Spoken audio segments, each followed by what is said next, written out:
पेक्षा जास्त जागांवरती आघाडीवरती बघायला मिळते आणि म्हणूनच एक्झिट पोल आणि आत्ताचे आकडे कौल हे सिमिलर असल्याचं आपल्याला बघायला मिळते। बघावं लागणार आहे की हे सध्या जे कौल समोर येतात ते कौल अशाच पद्धतीनं पुढे देखील कायम राहतात की या कौलांमध्ये बदल होतो हे देखील बघणं महत्त्वाचं असणार आहे। पण सध्या भारतीय जनता पार्टीची जोरदार मुसंडी मात्र आम आदमी पक्ष पिछाडीवरती गेल्याचं सध्या बघायला मिळते। निश्चितच प्रमोद, एक अतिशय महत्त्वाचा प्रश्न या ठिकाणी विचारावासा वाटतो। आपण महाराष्ट्रामध्ये बघितलं, महाविकास आघाडीला खूप जोरदार फटका बसलेला होता आणि त्यानंतर जी इंडिया आघाडी केंद्र स्तरावरती बनलेली होती त्या इंडिया आघाडीमध्ये सुद्धा आम आदमी पक्ष सहभागी झालेला होता। आम आदमी पक्षाचा पाठिंबा बघायला मिळाला होता। सुरुवातीला स्वबळावर लढणारा आम आदमी पक्ष हा इंडिया आघाडीला सपोर्ट करतो, त्याचा सुद्धा कुठेतरी परिणाम हा सध्या आम आदमी पक्षावरती झालेला आहे का? त्याचा सुद्धा कुठेतरी फटका हा आम आदमी पक्षाला बसणार असं तुम्हाला वाटतंय का?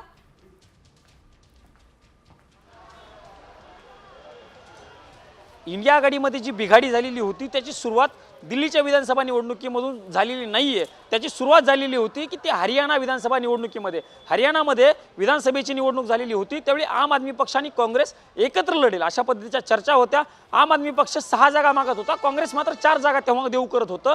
पण त्याच दरम्यान अरविंद केजरीवाल हे जामिनावरती जेलच्या बाहेर आले आणि त्यांनी स्पष्ट केलं की आम्ही 90च्या 90 जागा हरियाणामधील लढू। ती खरी ठिणगी पडलेली होती आम आदमी पक्ष आणि काँग्रेसमध्ये इंडिया आघाडीमध्ये फूट पडण्यासाठी। त्यानंतर दिल्लीमध्ये देखील आम आदमी पक्ष आणि काँग्रेस स्वतंत्र निवडणुका लढत होता।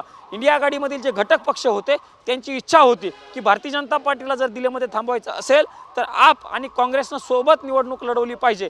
यात प्रामुख्याने जर नावं सांगायची झाली शेजार तर महाराष्ट्रामधनं उद्धव ठाकरे यांची जी शिवसेना आहे ती इंडिया आघाडीची घटक पक्ष आहे, त्यांनी देखील या दोन्ही पक्षांनी एकत्र निवडणूक लढवावी यासाठी प्रयत्न केलेले होते। ममता बॅनर्जी असतील, शरद पवार असतील, अखिलेश यादव असतील, या इंडिया आघाडीतील पक्षांची इच्छा होती की इंडिया आघाडी म्हणून दिल्लीची विधानसभा निवडणूक आप आणि काँग्रेसने लढवावी। मात्र तो त्यांचा दोघांचे प्रयत्न होते ते प्रयत्न फोल ठरताना बघायला मिळालेले आणि आप आणि काँग्रेस स्वतंत्र निवडणूक लढताना सध्या बघायला मिळते। पण इंडिया आघाडीमधील बहुतांश पक्षांना आम आदमी पक्षाला दिल्लीमध्ये पाठिंबा दिल्याचं बघायला मिळालेलं होतं। यात सेजल सांगितलं पाहिजे की दिल्लीमध्ये उद्धव ठाकरे यांची शिवसेना होती, त्या शिवसेनेनं आम आदमी पक्षाला पाठिंबा दिलेला होता। अखिलेश यादव यांचा समाजवादी पक्ष त्यानं देखील आपला पाठिंबा